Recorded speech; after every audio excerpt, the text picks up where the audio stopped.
Salut tout le monde! Bienvenue au premier épisode de Dans ma boîte. Non, excusez, je pars ça déjà tout croche. Bienvenue à mon premier épisode de Dans mon livre. Donc, oui, j'ai changé de podcast. Là. Au lieu d'être Dans ma boîte, ça va être Dans mon livre.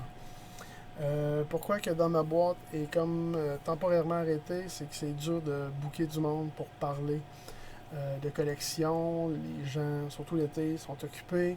Donc, j'ai décidé de mettre ça sur la glace. On verra. Là. Donc, si jamais je rencontre des gens ou je parle avec du monde, puis c'est le temps de faire le podcast, ben, je ferai des épisodes de temps en temps. Puis, dans mon livre, en fait, c'est un podcast d'opinion. Donc, tu sais, souvent, comme Stan disait, dans mon livre à moi. Mais c'est un peu ça. Donc, dans mon livre, je vais livrer le fond de ma pensée. Donc, il y a 3 sujets. Donc, c'est ce qu'on voit là quand on regarde le logo. Abs, MMA et métal. Donc, ouais, je vais parler du Canadien. Je vais parler d'arts martiaux mixtes. Donc, UFC, PFL. Pas mal ces deux-là. Puis, je vais parler de musique, métal, des shows que je vais aller voir, des nouveaux albums que j'ai écoutés, des nouveaux qui s'en viennent que j'ai hâte.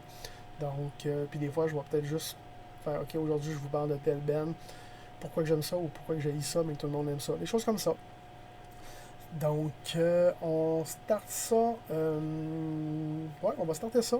Donc, on va parler du Canadien. Il y a eu le repêchage, il y a eu les joueurs autonomes, il y a eu quelques signatures, même l'embauche d'un coach pour Laval.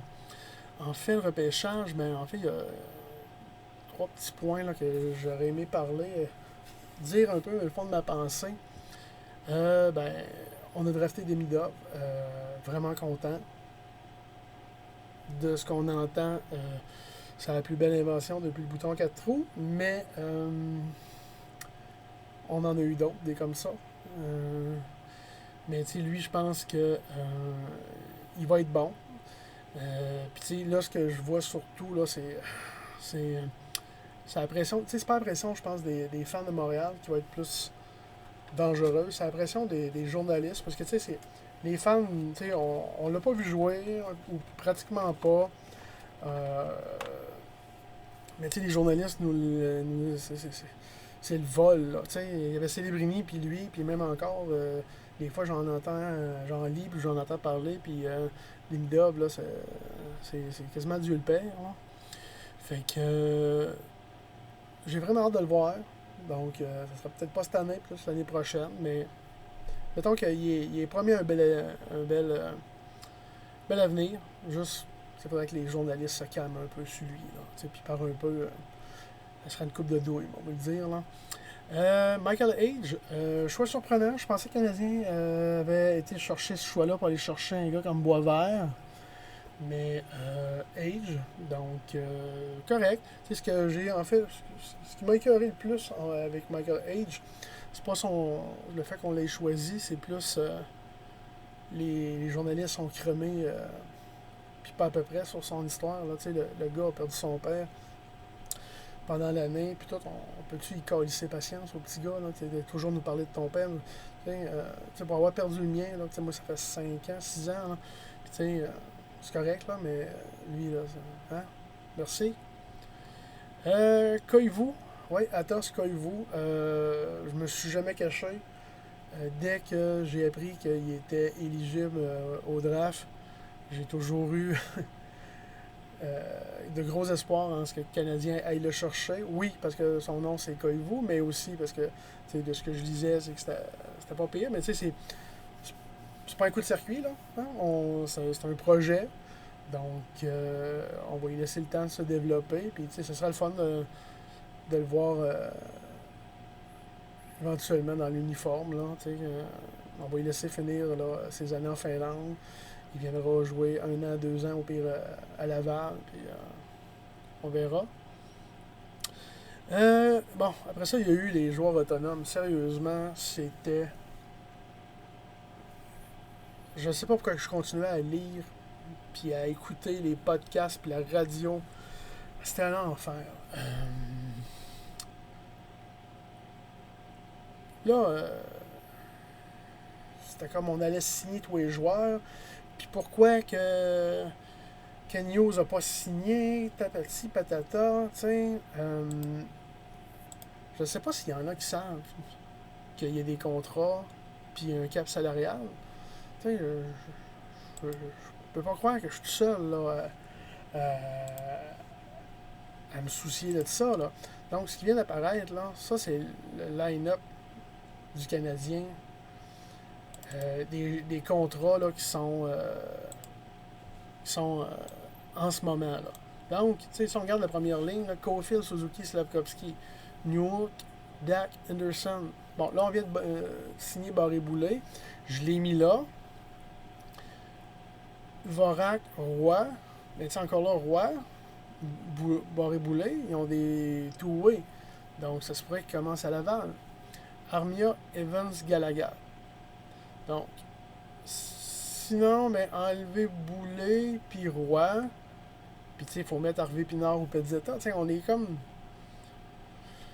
Fait que, tu sais, je comprends pas. Tu sais, oui, tu me dis, ah, mais c'est plus facile à tasser, là. Tu sais, Gallagher, là, puis Armia ont des gros salaires. Mais au moins, Armia, ben, ça achève son histoire. Tu sais, on a encore Price aussi, là, qui est 10 millions. Là. Oui, on le cache, mais il y a une période de temps qu'il n'est pas, il est pas cachable. Tu sais, on a Anderson qui est encore 3 ans. Moi je l'aime, Anderson. Là. C'est un rare à l'aimer. Tu sais, Pezzetta, Evans, Armia, qui même Harvey Pinard, il lui reste 1 an. C'est le dernière année de contrat. Déjà là, ça va être plus facile. Tu sais, ils vont partir, fait que ça va faire de la place. Puis l'année prochaine, ben, Gallagher vous dit rester 2 ans, Anderson aussi, Price aussi. T'sais, on dirait que le monde ne comprenne pas. T'sais. Puis à la défense, ben, c'était la même chose. Ben là, j'ai mis Hudson. Mais il y a Mayo, il y a Justin Barron qui a fini l'année aussi. Donc là, les gardiens montent en beau Primo. Bon, Primo, j'ai vraiment hâte qu'il s'en aille. Moi, je n'ai jamais été un de ses fans. Donc, puis là, ben, ils nous vendent Kim Fowler comme étant le gardien, mais il me semble que Dobesch aussi. Bref, c'est ça. Fait que on n'avait pas de place, puis je pense pas que ce soit l'année. Tu sais, il y en a qui veulent absolument qu'on fasse les séries. Moi, je pense que cette année, c'était comme la dernière année qu'on était assuré, on y allait avec, bon, ok, on fait pas les séries cette année, mais l'an prochain, on va y aller là, pour aller en série. En fait, justement, Demidov allait être là. L'an prochain, Caulfield, Slav, déjà là, c'est tous des gars qui ont 1 an de plus. Même chose, c'est Goulet, Jacky, Hudson, Harris, Mayu, Runbiker. C'est une jeune défensive. Je m'étais dit 1 an de plus. Je pense que cette année, ça serait pas grave, même si on fait pas les séries. Puis qu'on. J'aimerais mieux qu'on soit plus du top 10 que du top 15, 16, 18. Là. Donc, mais ça, c'est ma pensée. Là. Oui, j'ai hâte que le Canadien fasse les séries, mais pour ramasser au draft des joueurs moyens, puis éventuellement, on va avoir de la place là, pour aller chercher un bon UFA en échange ou en truc. Fait que c'est ça. Fait que, moi, j'avais des espérances pour 2 joueurs. Aux agents libres. Je voulais justement Alex Barré-Boulet et je voulais Samuel Blais. Simple raison, 2 gars de Montmagny, 2 gars de par chez nous, 2 gars que mon père a coaché quand il était à Tôme, si je me souviens bien. Donc je trouvais ça, j'aurais trouvé ça le fun de voir les 2 gars là, de par chez nous là, jouer. Sinon, Slavkovski, très beau contrat. Hein? Je pense qu'il n'y a personne là, qui est fâché de ça. Bon, là, ça, c'est le bout, tout ce que là... Là, le monde voulait qu'on aille chercher... En fait, à lire les nouvelles, là, puis tous les sites de sport, puis tout, là. Le Canadien se ramassait avec Nekash, Laine, Zegras, Johnson, Olds, puis en fait, à peu près tous les joueurs qui étaient susceptibles d'être échangés sont où en ce moment? Ils sont tous dans les clubs respectifs. je suis vraiment écœuré de ça. Là. On dirait que mes sources sont fiables. À date, il n'y a aucune source de fiable jusqu'à maintenant. Là. Chaque fois qu'il y a eu un échange, on n'a jamais entendu parler. C'est jamais un joueur. Tu sais, New Hook, Dak, c'est venu du champ gauche. Fait que, tu sais, je pense qu'on devrait arrêter d'écouter, justement, puis arrêter d'inventer. Tu sais, moi aussi, je suis capable de dire, hey, ça a l'air que Crosby va signer comme agent libre à Montréal, c'est son rêve. Probablement que Pittsburgh vont vouloir tout faire pour le garder. Puis à la limite, ils vont lui donner une chance, un peu comme à la Raymond Bourque, là, de choisir ton club qui veut aller en Coupe Stanley, c'est en une dernière. Donc, sinon, c'est ça. Tu sais, puis on va prendre Nekash juste en exemple. Là. Tout le monde veut Nekash. Nekash est un hostie de joueur. Ça, c'est de shit. 24 buts, 29 passes pour 53 points. Moins 9 l'année passée. C'est pas beaucoup. Pour un gars que ça changerait le visage du Canadien de Montréal. Sinon, mais il y a une seule saison en haut de 70 points. Une seule. Puis le reste, c'est tout du 41, 40, 36 points. Ça, c'est de shit, là.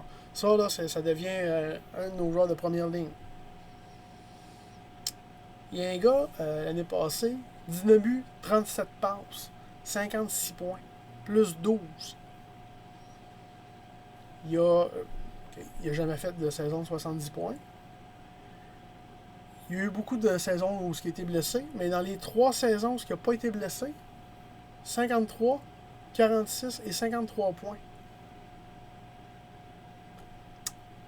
Je parle de Jonathan Drouin. Nekash, je rappelle, 41, 40, 36. OK, une saison de 70, là. Sinon, 53, puis moins 9. Drouin, 56 points, plus 12. 53, 46, 53. Je veux bien croire qu'il jouait avec McKinnon par bout. Mais Nekash, il y a AO, il y a Svechnicki. Tu sais, ils en ont des joueurs, là. Ils n'ont pas juste des pieds-de-céleri, là. Je suis pas en train de dire on va aller chercher Drouin. Je pense que Drouin, je suis vraiment content. Moi, je suis un gros fan de Drouin. Puis je suis vraiment content où ce qui est là. Il est heureux. Puis il a trouvé sa place. Puis tant mieux. Puis j'espère qu'il va connaître une autre bonne saison comme il y a eu. Mais il faudrait qu'on se calme de 2 douilles là, avec Nekash. C'est pas. C'est pas la mer à boire. Là. Tantôt, je parlais des contrats. Là. On n'a pas signé, on n'a pas signé. Saviez-vous qu'on paye Petrie et Allen la prochaine saison? Fait qu'à un moment donné, on peut-tu. Hein? Puis en plus, on sait que aux agents libres, des fois, des mauvais contrats qui se donnent. Fait que, puis, dernier point à propos du Canadien, c'est l'embauche de Pascal Vincent avec le Rocket. Très content, très content. Le gars a coaché dans la Ligue nationale. Puis, je pense que son but premier, c'était vraiment d'y retourner. Il a décidé de venir à Montréal, à Laval. J'ai écouté, puis c'est à cause de tous les bons jeunes qu'il y a à Montréal, à Laval là, qui venaient. Je vais dire que je le crois. Puis il voulait une job, puis c'était. Lui, c'est la Ligue nationale ou Laval, là. Parce qu'il voulait être retourné chez eux. Fait que je pense que il va pouvoir être bon pour le développement, mais aussi emmener le Rocket là, à aller un peu plus loin. Puis essayer de faire les séries, puis fait que ouais, non, j'ai bien hâte de voir. Donc c'est pas mal ça là, pour les Avs. Ça se pourrait que vous n'êtes pas d'accord, là, vous avez le droit, là. Mais dans mon livre à moi, c'était ça, là. À un moment donné, faut être réaliste. Il faut. Mais tu sais, on n'est plus dans les années 70, là. Hein? Oui, puis on n'est plus le premier choix des Québécois.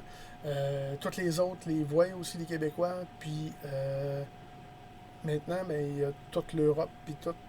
On a accès à tout ça. Oui, je suis content quand on va chercher un Québécois, mais pas aller chercher un Québécois juste pour aller chercher un Québécois. Là, tu sais, moi, Parenteau, j'ai jamais été un fan de lui. Là, Ribeiro, Dagenet. Hein? OK. Donc, c'est ça. Donc, vous pouvez écrire encore en vos commentaires que j'étais un esti de taux-cap puis que je connais rien. Vous avez le droit. Mon opinion ou la vôtre est aussi bonne. Là. Donc, UFC 303, Pereira contre Prochaska. Deux gars que j'adore.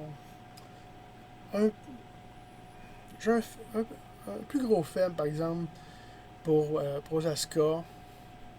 Donc, c'était une carte que je voulais vraiment regarder. Sur cette carte-là, il était supposé d'avoir Chandler contre Conor McGregor. Et Ortega était supposé se battre aussi. Donc, puis il y avait Marc-André Barriault puis Charles Jourdain qui se sont battus en prélim. Donc,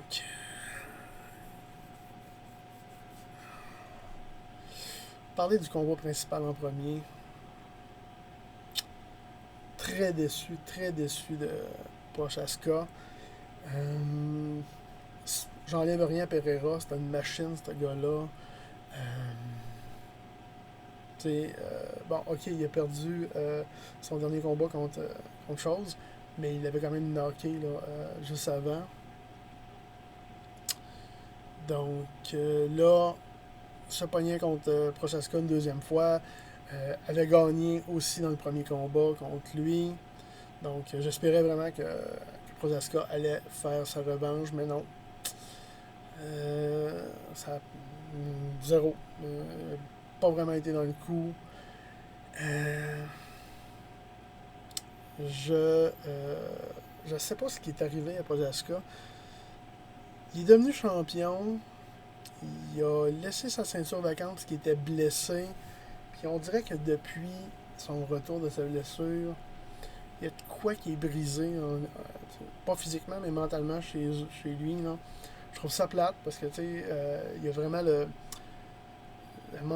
la mentalité du guerrier, tout, le respect. Puis, c'est beau de le voir aller là, quand tu regardes là, que des gars qui sont plus là, trash talk puis tout. Là, moi, je suis moins là-dedans. Mais Pereira va être dur à tasser. C'est pas mal ça là, qu'il en est. On verra, là, ça va être quoi la suite là, pour Pereira. Puis Prochaska, ben, je vais continuer à le suivre, mais c'est ça, ça va être dur pour lui de remonter à la pente. Après ça, il était supposé avoir McGregor contre Chandler. Sérieusement, Chandler qui attend, puis qui attend, puis qui attend. McGregor, sérieux, arrête, Chandler. Passe à autre chose. McGregor, là, il est dopé de stéroïdes, il fait de la poudre. Hein. Aucune source qui m'a dit, mais tu sais, tu le vois qu'il tilt, là, ce gars-là. Fait que, tu sais, tout le monde parle de McGregor comme étant the GOAT, là, the best pound for pound. C'est Dieu en personne. Il n'a jamais défendu aucune de ses ceintures. Jamais. Il a gagné une ceinture. Il a changé de division. Il est revenu. Il est parti. Jamais gagné. Il a gagné des ceintures. Il en avait deux même en même temps. C'était waouh! Champion! Il n'en a défendu aucune des deux. Bref, moi, mon opinion, encore une fois, vaut la vôtre, mais McGregor est très loin d'être the best pound for pound. Puis j'espère que Chandler va se trouver un autre combattant parce que il reviendra pas. T'sais. Ça fait quasiment un an qu'il perd à cause de lui. Là. Maintenant, il passe à autre chose. Hein?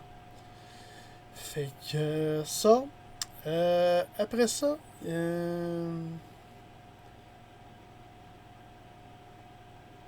y a des gars qui acceptent des combats à short notice. Puis Dan Higuet a accepté le combat pour remplacer Ortega à quelques heures du combat. Pas genre 4 jours d'avance, pas 10 jours d'avance, là. À quelques heures du combat. Il a perdu, mais wow! Tu sais, il était dans le coup par moment, puis il a donné du fil à retordre. Mais wow! Tu sais, des gars de même, là, pas mal plus de respect envers Danny Ige qu'un Conor McGregor, là, tu sais. Ça, c'est le bout que j'avais pas envie d'en parler. C'est nos deux petits Québécois, Marc-André Barriault, Charles Jourdain. Encore une soirée difficile pour eux autres. Les deux ont perdu.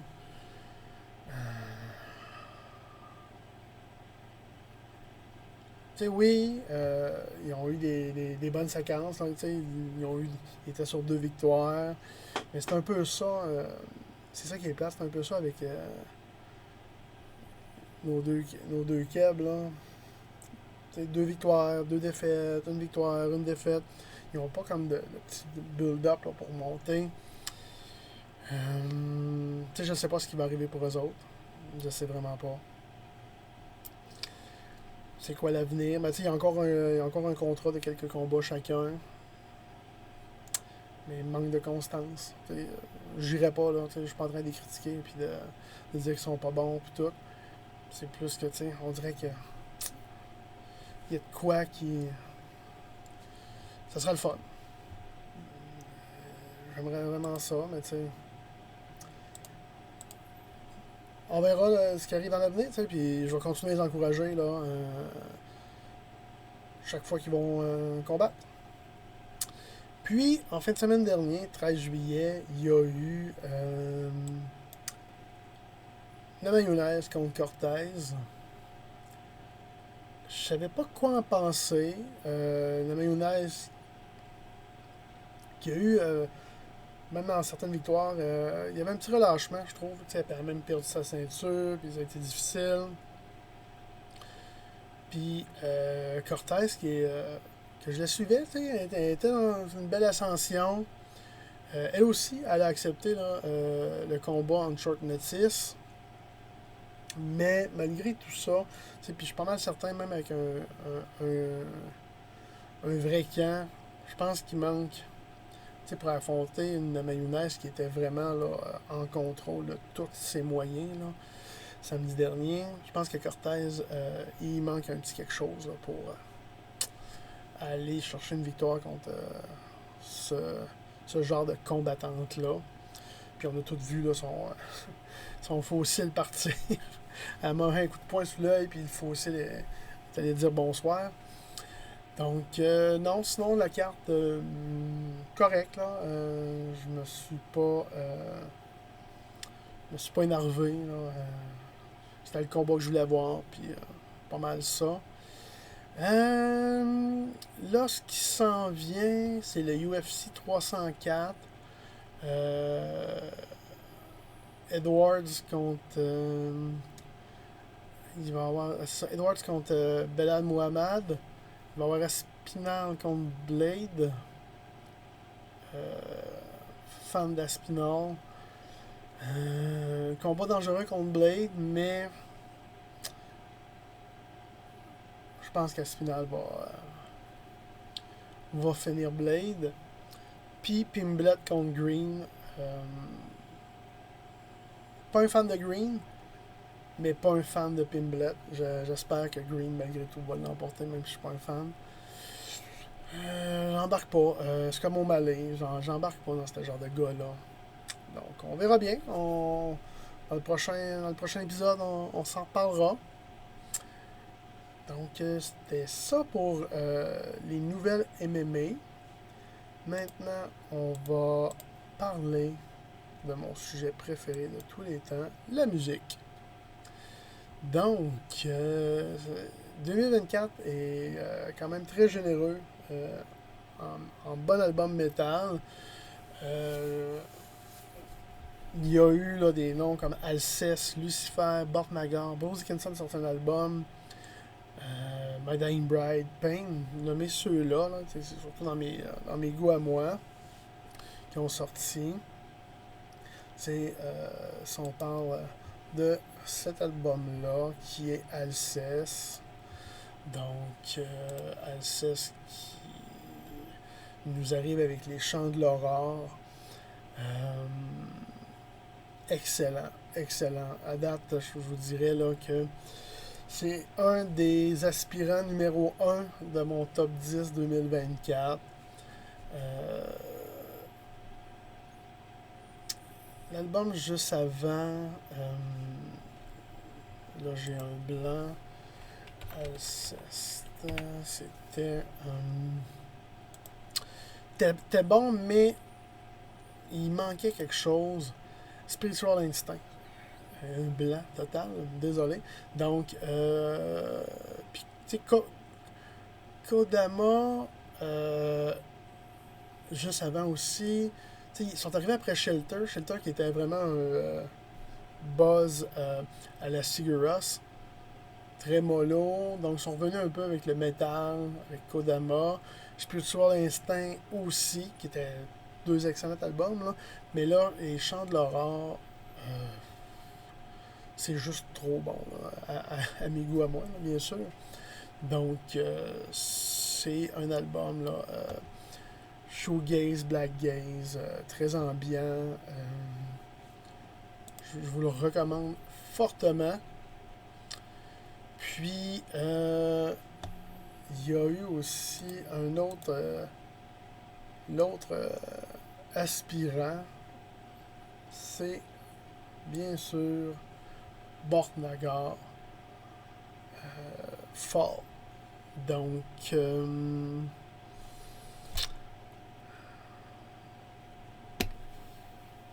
juste, wow.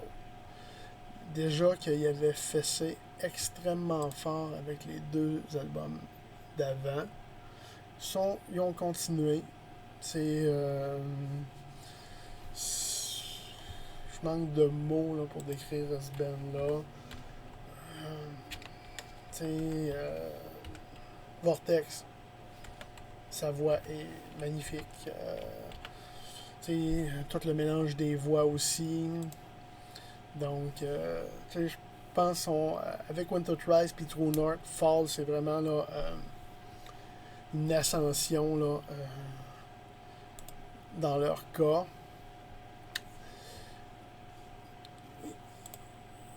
J'aimerais ça vous dire, telle tune, telle chanson, c'est vraiment bon, mais tu sais, c'est un album, je trouve, qui s'écoute là, au complet. Ça s'écoute tout seul.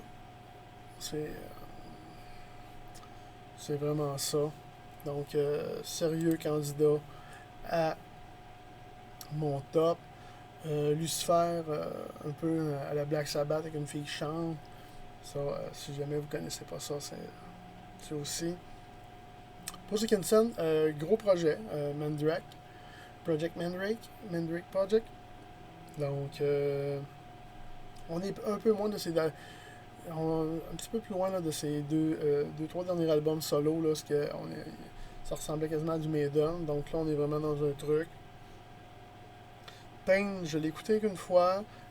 Bon album, mais je sais pas, ça fait quelques albums que je fais comme c'est moins ça. Ma Dying Bride, je comprends jamais pourquoi que les albums de Ma Dying Bride sortent pas l'automne. Trame sonore, se fait couler un bon bain chaud. Dire de mauvais goût, mais non, c'est gris, mais c'est wow, encore une fois. Ce que je surveille vraiment beaucoup, c'est le prochain album de Powerwolf, le nouvel album de Zelen Ardor qui ont justement annoncé leur venue à Montréal. Venant de Lévis, un show le mercredi, ça me fait chier. Vraiment. Beaucoup, beaucoup. Et il y a aussi Les Prousses. C'est pas mal les trois albums que j'attends le plus. Là. Je vous dirais d'ici la fin de l'année qui a été annoncé. Powerwolf qui viennent justement à Montréal à l'automne. Je vais aller voir. Zénardar. Les Prousses aussi viennent. Mais je pense encore que c'est un soir de semaine, là, ça me fait chier. Là. Puis sinon, ben, la semaine prochaine, vendredi, je vais voir 3 Inch of Blood, 3 pouces de sang. Le réunion, ça va être complètement débile. Je les ai vus quelques fois. J'étais attristé quand ils ont annoncé qu'ils se séparaient. J'étais comme, ah shit, il y a tellement de gens qui n'ont pas vu ce band-là, qui connaissent. Tu sais, je les ai vus en première partie de Slipknot, là, puis le monde, là. Je suis désolé, mais le fan moyen de Slipknot, c'est pas un écouteur puis un découvreur de musique, là. Fait que. Il me regardait vraiment bizarre, là, avoir les deux mains dans les airs puis capoter ma vie pendant le show. Là, c'est eux qu'on va voir. Fait qu'on va triper. Donc, c'est ça dans mon livre. Ça va être un esti de bon show. Donc, ça va ressembler un peu à ça. Donc, des fois, il va y avoir des moments d'hésitation. Là. C'est un nouveau. Je vais enlever les E aussi. Car c'est un peu tannant. Donc, je vais m'habituer. Je vais prendre. Encore. Je vais prendre de l'expérience. Et je vais être plus à l'aise. Puis, c'est ça. Là, je suis là pour m'amuser. Puis, si j'arrête, ben, parce que les gens ne l'écoutent pas. Je le fais au début parce que j'ai envie de communiquer avec vous. Si vous êtes là, tant mieux. Puis, je vais continuer à le faire tant que longtemps que je vais avoir un désintérêt. C'est pas parce que vous l'écouterez pas, qu'il n'y a personne qui va l'écouter, que je vais juste parler tout seul dans mon sous-sol, que je vais me dire, ah, je vais arrêter. Non, non. J'espère que vous allez aimer ça, j'espère que vous allez l'écouter. Moi, je vais continuer à le faire pendant je sais pas combien de temps. Puis, si vous avez des commentaires, des conseils, je suis ouvert. Vous pouvez les écrire là, dans la section commentaires. Soyez polis, soyez gentils. Hein? Parce que c'est le fun. Recevoir des commentaires positifs. Vous pouvez dire, ah, j'ai ça, je suis pas d'accord avec toi, mais avec un certain respect. Puis, c'est ça. Donc, je vous dis à la prochaine. Le podcast ne sera pas aux semaines, ne sera pas quand il va y avoir des nouvelles. Je ne pourrais pas parler du Canadien s'il ne se passe rien. Là. Donc, je ne pourrais pas parler des UFC s'il n'y a pas eu de gros combats qui valent la peine d'être parlé. Donc, ça va être peut-être un par mois, peut-être. Puis on verra s'il y a besoin de plus. Donc, j'espère que vous avez apprécié. Donc, je vous souhaite une très bonne journée, matinée, soirée, peu importe. Donc, à la prochaine.